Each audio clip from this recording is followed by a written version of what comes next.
The androids attack, and Goku is out of commission. However, there are 3 other Super Saiyans that could help out. Vegeta, Nappa, and Raditz take on the androids. We'll cover all that and more in this 5th part of What If Goku Was Like Broly. Thankfully, the androids don't have data on Super Saiyan yet, but they are more powerful because of all the data they have on Goku. And, of course, all the differences between this timeline and Trunks'. Vegeta goes in to fight Android 20, with Nappa and Raditz each trying to fight Android 19 at the same time, but they decide to do rock, paper, scissors. That always works out.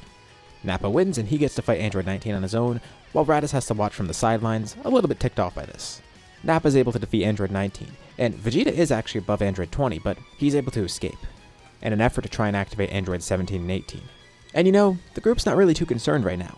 These are the androids they had to fight, they just have to find that one coward that ran away, and then they'll be all set. But eventually Trunks comes back, and a few things are revealed. First of all, Vegeta realizes who Trunks is. That's his son from the future. They never actually saw Trunks before, they just heard about him from Goku. And it is true that he's a Super Saiyan, they get to see that up close. But also, Trunks confirms that those aren't the same androids from his timeline. So there's probably more androids, it's not just those 2. And for all they know, that one who escaped might be the one who activates the other ones. He might even be the one who created the androids. After getting over the shock that Trunks is Vegeta's son, they continue looking for the other android. Nappa and Raditz promise they'll level everything to find the lab, and next time they find him, Raditz is going to be the one to fight since he didn't get to fight this time. And Trunks wants them to stop because that's not really a good idea. Since this is another android, they really need to figure out what else is going on here, because things have clearly changed from his timeline, and leveling everything in the process isn't really going to help. They're dead serious about this too, and that gets Trunks to realize that these Saiyans aren't really too far developed. They haven't really assimilated with Earth too much. Apparently, Vegeta was kind of like that too before he died, and Trunks gets to see that up close too. And the Saiyans then realize that if there are other androids, they want them to be activated. That'll be a lot more fun. Great, Trunks has the absolute worst crew to work with. The Saiyans have adjusted to Earth somewhat, as in they're kind of on the side of Goku and everybody else, but they're not quite where Vegeta was at this point in the story, which wasn't really too far. He never really worked with everybody, he was just working in his own interests, and sometimes those align with the rest of the group. And especially because they mostly hang out with each other, the way they act hasn't changed too much. Vegeta's actually developed most of anything because he's been around Bulma a lot. Goku kinda gets along with Raditz, but Raditz really keeps to himself. So that's another part of it. The only influences on each other are themselves. Hence why they're still acting pretty much like their old selves. Marginally better, but still pretty similar. They aren't able to find Dr. Gero in time, and he activates Android 17 and 18, with Android 16 also being activated. They eventually do find the lab, but they see that the androids are here, and Gero's dead. This seems a lot more fun for the Saiyans because now there's 3 androids. That's perfect. One for each of them to fight. But these androids are much stronger than Dr. Gero and Android 19. 17 and 18 are the ones from Trunks' timeline, he could tell. But they're acting a bit different, and they do seem a bit stronger. And he has no clue about Android 16. He doesn't even try to fight here. Vegeta tries to fight 18, and Raditz tries to fight 17, with Nappa attempting to fight 16. But the other 2 are defeated really quickly, and before Nappa even fights Android 16, he then jumps in to fight one of the other androids, and he's defeated really quickly too. Basically, the androids dogwalk everyone. They're here to kill Goku, of course, so they don't kill everyone here, but they do beat them pretty badly. And being left embarrassed by the androids, the group now needs to figure out what to do against the androids to actually defeat them. Not too long later, we go over to Goku's house. He's still recovering from the heart virus, and given the stress he's put on his body over the past 3 years, plus beforehand, it compounded the problems of the heart virus, which just made it a bit worse. Thankfully, they still got it in time, and even though he's suffering right now, he's gonna make it through. Of course, his family's there around them, including Gohan. Goku has actually been training Gohan over the past 3 years. He was worried that Gohan might have similar issues to him, and Gohan didn't really get proper training beforehand, so Goku really wanted to get ahead of that. Especially since he might have the same sort of problems with his anger. Even though Goku has control over Super Saiyan by now, there is another issue with it. He doesn't know what the full power of it is because he never really uses it at that level. The first time he transformed, he remembered at the end of the transformation, there was a point when he drew out a lot more power than he realized he had, and that's what wore him out. It's what got him to de-transform in the first place. So he thinks there's some sort of deeper power within it. Not necessarily a stage above Super Saiyan, but rather a state of it that fully manifests the power of the form, a full-powered version. And over those 3 years he did test this. There was one point in which he transformed. He never did it again, basically out of fear that he might just go berserk. He needs a better environment to practice in, and mainly, someone who could stop him. But he drew out the full power of Super Saiyan. He bulked up considerably, and his aura changed to a greenish color, same for his hair. And that's what really got him freaked out, because he doesn't remember what happened after that. The only reason he survived this is because he exhausted himself beforehand just to draw out that full power. And pretty much immediately after manifesting that full power, he used the last of his energy and had no more to work with. So he just went unconscious. And that's why he started working on it with Gohan. The other Saiyans know about this too. And while Goku's writhing on the floor in pain, somebody bursts into the house. It's Raditz. He tells Gohan to come with him. Chi-Chi of course isn't going to have it, and Gohan isn't really too sure of what to do, but Goku strains himself as he tries to talk. He tells them it's fine. It's probably for the best that Gohan goes to regroup with the others. Gohan does want to stay because Goku's in a bad state, but Goku says he'll be okay. He'll make it through this, he just needs some time. It's more important that they try and stop the androids right now. Because from what he's guessing, Raditz is here because the androids weren't fully stopped. And yeah, that's exactly why he's here.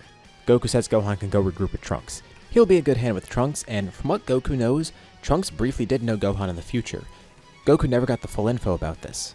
He doesn't know if Gohan died at the same time as the others, or if he lived longer, but if it was the latter, he feels like Trunks would have said that. Why'd he leave that out? Was there some sort of reason that he doesn't know? He goes unconscious again, and he'll have to worry about this later. Raditz takes Gohan, and they don't go to Trunks at all. Vegeta's off on his own, and Trunks is trying to reach him. Nappa did the same, and he's just kind of off on his own wherever. For Raditz, he thinks this is a good chance to get ahead of his brother. He hasn't given up yet. He will grow further, but he needs someone to work with too. Kakarot's useless right now, and at the same time, there is something Raditz is curious about. He's never seen Gohan's power, at least to its fullest, and he really wants to whip Gohan into shape. He's always wondered what a hybrid Saiyan would be capable of, especially one who's the son of Kakarot, who apparently is a mutant or something. Gohan tells Raditz he can't fight the androids right now. He's definitely not prepared, and he doesn't have full access to his power. But Raditz reminds Gohan of who his father is. He's sure Gohan has that power deep in there somewhere. They'll just have to find some way to draw it out, and he knows the best way to do that: anger.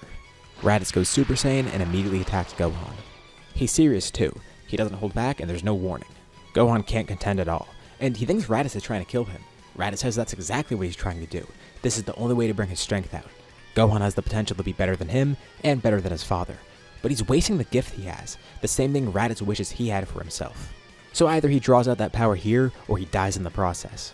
Because if he can't utilize that power, he shouldn't live. But there's more to it too. As part of the low-class lineage, he could prove they're better than the others. Raditz doesn't fully mean what he's saying, there is some truth to what he feels, but mainly he's trying to get Gohan to unlock this power, just because he's curious. But also, he's sort of accepted the fact that he doesn't have this power, and he at least wants to make sure Gohan can use it for himself. It really would be a waste if he can't. Gohan doesn't care about one-upping the other Saiyans or proving he's better, but Raditz is threatening to kill him, and he seems pretty serious about it. And Raditz reminds Gohan, he can kill Gohan here, and then maybe Goku will die next too. If Gohan can't draw out his power, he's useless. He can't do anything to help them, and it will be Gohan's fault that everyone dies. Raditz keeps beating him up and taunting him, and it eventually does the trick. Gohan gets a huge rage boost. Not fully transforming yet, but Raditz can tell he's close. There it is. He hit a nerve. He's gonna keep going. Gohan's power rises dramatically. He's in base and heavily injured, but quickly he actually starts landing attacks on Raditz. They don't do much at first, but then they start hurting. He's powering up more. He's so close to harnessing that power even further. Far away on the lookout, Kami is watching everything. He contemplates fighting for himself too. He has trained in the past few years, and he's even gathered the Dragon Balls just now in preparation for the androids. But he senses something weird. The android shouldn't have any ki, but he feels another monster pop up, and it's someone with an actual ki signature. A really ominous one too. It feels like a mix of everybody else. Nobody else could fight at the moment. And Kami has been thinking about this a lot. Is it taboo to use the Dragon Balls for himself? First of all, the group might need them later, but should he really be using the power like that? As he debates with himself, he contemplates one thing. Apparently, he did die in the future somehow because they had no Dragon Balls. That must mean in the future he probably did try to fight. How else would the androids get to him? If that's the case, that means him fighting here is useless. So he asks Trunks quickly, communicating telepathically. And Trunks says Kami was killed in the future, but he was never sure how. From what he heard, Kami never fought. He died pretty much around the same time as everybody else. He would have known if Kami fought with the androids because Gohan would have said something to Bulma. Maybe the androids found the lookout and he couldn't stop them from getting up there, or maybe he went to the surface. Trunks never knew exactly what happened, just that the Dragon Balls were gone. Which tells Kami he never fought in the future. And that means him fighting was never tried before, they never even considered that. Maybe there is a chance he could help. Maybe it won't be a useless endeavor. Kami summons Shenron on the lookout. This is the best choice for him. Obviously the monster he sent was Cell. He's been absorbing everyone around him, and he's been left alone a bit longer because of how things have changed so far. But amidst the chaos he's causing, a new fighter appears. It's someone who he actually has data on. The Red Ribbon army was decimated before. Somehow Jiro was able to make it through. But long after that, another person tried to take over the world. It was King Piccolo. Intrigued by Goku's power, he began gathering data sooner. This is how he got some data from King Piccolo. Despite how short his return was, it still gave Jiro just enough. But he's been gone for so long, although Cell's seeing him right now in front of him. This is King Piccolo, someone who's part of his DNA. The new fighter says Cell is sort of right. He's not necessarily King Piccolo, but that is part of him. He was a powerful warrior before, but to be fully proficient with his power, he needs to be in his prime. This is Kami. He wished for his youth. He knows that's what King Piccolo was planning and decided maybe that would work for himself. The two begin fighting. Cell is definitely much stronger thanks to Goku's DNA, although he can't really harness that great potential just yet. But still, just as a baseline, it does give him a boost in power. As for Kami, he is really strong, but he is marginally weaker than where Piccolo was supposed to be because Piccolo had extra years of training and battle experience against strong warriors. Kami was training, and he still is Kami after all, plus he has all of the power of King Piccolo, but he's a slightly weaker warrior than the fused Piccolo in the actual story. So it might seem like this is completely in Cell's favor, but you also have to remember, Cell doesn't have King Cold or Frieza's DNA. The best thing about him is Goku's DNA and all the data he got from Goku. Thankfully it is relatively old and outdated, although he does act more Saiyan-like here because most of his DNA is Saiyans. So Kami vs Cell is a close fight, especially with Cell having a little bit more time to absorb more people. It's not like Piccolo's first encounter with Cell. But again, since some time has passed, there is another change here. As the two are fighting, 3 more people show up. It's the androids. Cell was actually heading towards the androids, and thanks to Android 16, they headed towards Cell because they could detect him fighting Kami. Cell isn't sure if he's strong enough right now to absorb them, but it might be worth a try. He has absorbed a lot of people, and he is stronger than normal because of Goku, obviously. He wanted to be close to them to figure out where they were going, but now he has a chance. As for Kami, he thinks he could have beaten Cell, but here, he knows he can't win. This is going to be a 4v1. Cell tries to attack Kami just to get him out of the way, but Kami then teleports away. He can go anywhere on Earth, so he avoids all of the attacks by doing this.